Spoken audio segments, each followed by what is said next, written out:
Okay, Mr. Gigabytes here. We're going to take you through installing Gigastrand OS 3.0. Now, with Gigastrand OS 3.0, the installer is pretty much exactly the same as 1.0 and 2.0 and all those others, any of the other operating systems that we've done in the past.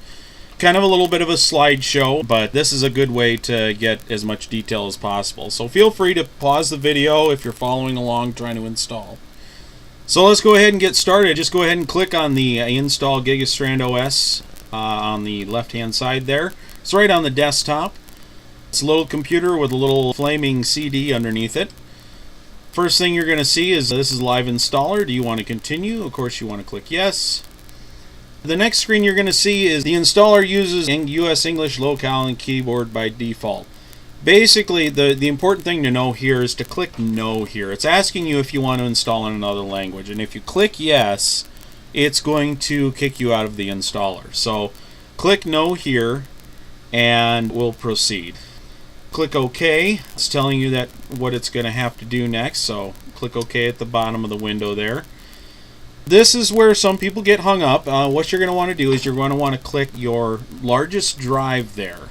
That is, most of the time you're only going to see one entry. It's going to be either exit or SDA, and SDA is typically what you're going to want to select. Otherwise, it's the biggest drive that you see on the screen. As you can see, I have two different drives.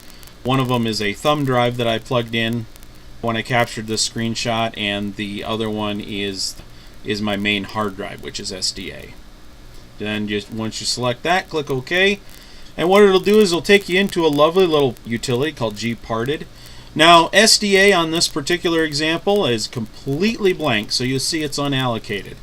What you're going to want to do is go up to Device and create new partition table. If you try to create a new partition on this drive and there's no partition table set, it'll come up with an error. It says no partition table found on device dev SDA. And you can just go up to, again, device, create partition table, and it'll just do it for you. What you'll do is you'll right click and just select new, and it'll bring you into the create new partition. This first time, we're going to create the large partition that we're going to put the system on. But what we need to do is free space following. We need to put at least 1024 in that box. You can use the arrows or you can enter the numbers either way. The file system is going to default to either ext2 or ext3. In this example, we have it ext3. Once you've got 1024, at least 1024 in that box, click add, and then it'll bring you back out to the main screen. What you'll do is you'll right click again, click on new, and this time create the Linux swap partition. Now, we're going to use the entire size, so we don't have to worry about free space following. But under File System, we want to select Linux Swap from that drop-down box and then click Add. So once you're done, you'll have a Partition 1 and a Partition 2, and you'll just click the Apply button up at the top.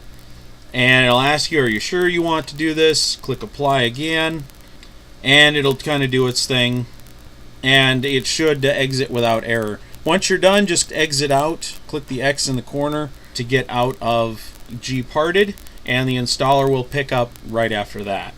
So the installer will ask you, where is the swap partition? In this case, we created it in SDA2, so you'll select that, click OK. Where do you want the root system? In this case, it's SDA1, that's the larger partition, so you'll select that, click OK. What file system would you like to use? Now, I typically use ext3, but any of those file systems is perfectly fine. I personally don't see an advantage of one over the other, but I typically go ext3. So select that, click OK. This one, just select root and click OK. On this window, it's asking you where you want to put grub to. And I always put it on the master boot record of the disk. It's just simple that way. So select that, click OK. Now it's going to go in and ask you, is your clock set to your current local time? Answering no will indicate it's set to UTC. Now, if you look down in the corner and your clock is not right, it doesn't matter. Just click yes anyway. It'll set itself later. Don't ever say no, otherwise you'll be fighting with the time system because it thinks you're in universal time. So just click yes here. The next screen, you'll just select America, the closest city. I'm in America, Chicago, which is Central Time. So you'll click OK there. And what it's going to ask you if you want to proceed. Click yes there.